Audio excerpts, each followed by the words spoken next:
Oke, sekarang kita masuk ke Prolisda ya. Jadi apa keunggulan Prolisda ini? Ya, satu, ya Prolisda itu asli Brazil. Ya, warnanya hijau kemasan, rasanya getir dan pedas dan mengandung artepilinsi. Nah, sebenarnya yang membuat dia pedas dan getir itu artepilinsinya. Itu kalau propolis lain dari daerah lain kita minum itu tidak pedas di tenggorokan. Dan menurut penelitian yang menimbulkan rasa pedas itu artepilinsinya.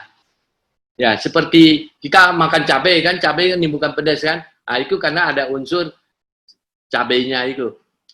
Jadi karena propolis ini mengandung artepilinsi, dia rasanya pedas. Jadi kalau sekarang kalau kita dikasih dua propolis, satu pedas, satu tidak. Yang sudah pasti yang tidak pedas ini yang mengaku-ngaku propolis Brazil itu bohong itu. Ya, dari propolis yang tidak pedas ngaku-ngaku dia Brazil itu bohong. Bapak harus dengan mantap mengatakan itu bohong. Ya. Kedua, warna hijau kemasan. Ya, warna hijau kemasan ini kalau kita lihat itu khas. Warnanya seperti olive oil. Kalau Bapak bikin dengan konsentrasi cukup tinggi, misalnya dikekesin, nah 20-30 kekes ke air sedikit saja, Bapak bandingkan dengan minyak olive oil itu persis warnanya. Nah, itu standarnya propolis Brazil. Jadi Bapak sekarang punya dua ilmu ya. Satu, mau tahu propolis Brazil itu dites warnanya mendekati warna olive oil enggak? Oh, kalau nggak ada ya, kok ada warna-warna coklat ya. Walaupun ada hijau, tapi ada coklat. Itu bohong. Jadi, unsur coklat itu sudah pasti propolis dari Cina atau Indonesia. Itu hanya dua. Ya. Terus, dia nggak ada pedasnya, berarti pasti bukan Brazil. Ya. Oke, kemudian propolis Brazil ini luar biasa, itu diolah dengan teknologi nano. Jadi, ketika proses ekstraksi ya, proses ekstraksi itu selesai, itu kan bahan itu mau dikeringkan untuk pemisahan dari bahan-bahan yang tidak berguna. Itu prosesnya pakai beku kering yang dikenal dengan teknologi lyophilize. Ini dibekukan sampai minus 60 derajat. Jadi tidak dikasih panas.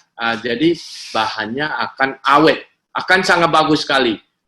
Jadi beda dengan teknologi pengeringan yang pakai panas. Jadi kalau di Indonesia itu bahkan proses ekstraksi itu dipanaskan 7 hari sampai 21 hari.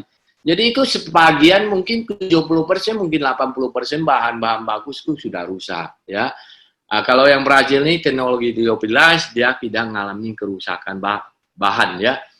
Kedua, ketiga itu adalah nanoteknologi. Nah, ini udah penerapan nanoteknologi dengan mesin homogenizer. Jadi, propolis yang sudah jadi itu diputar dengan kecepatan sangat tinggi, sehingga molekulnya pecah.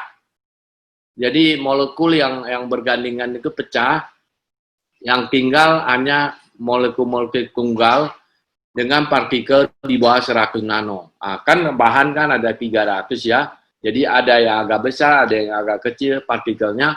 Ya yang terkecil bisa di bawah 10 nano, yang besar ya puluhan nano. Tapi semuanya di bawah 100 nano. Bening tanpa endapan. Nah, bening ini yang menandakan propolisnya itu nano. Jadi kalau propolis keruh itu bukan nano. Itu partikelnya besar, jadi dia bisa menghalangi cahaya. Nah, kalau dia partikelnya kecil, dia bening.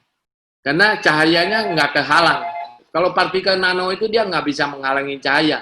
Jadi tembus pandang ya. Jadi kalau benda pada ukuran nano itu nggak bisa dilihat dengan mata lagi. Dikemas di perusahaan lokal yang berstandar GMP. Jadi pengemasannya itu GMP ya. Jadi pengolahan bahannya di Brazil, tapi lokal pembuatan lokalnya di PK Midik ini secara GMP. Nah, dan hebatnya propolis ini mengandung habatus sauda yang sinergis ya, sehingga menghasilkan formulasi yang sinergi memperkuat khasiat obat.